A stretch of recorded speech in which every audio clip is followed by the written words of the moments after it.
Mabuhay, Philippine Airlines welcomes you to Manila. The time for your convenience is 10 to 1 minutes past the hour of 6 in the morning, and the day today is June 24, 2022.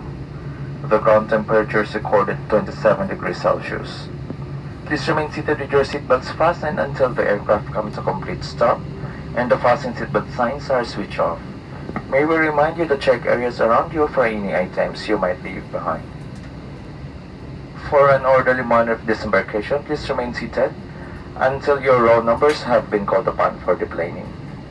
For passengers who need assistance, please deplane last. Our cabin crew and ground staff will be very happy to assist you.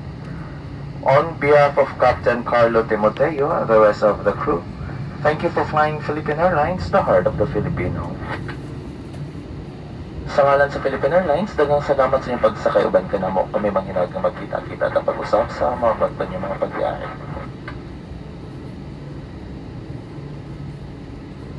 Passengers with connecting flights via Philippine Airlines from Terminal 1 and Terminal 3 may avail of our free shuttle service. Please proceed to the transfer desk upon arrival.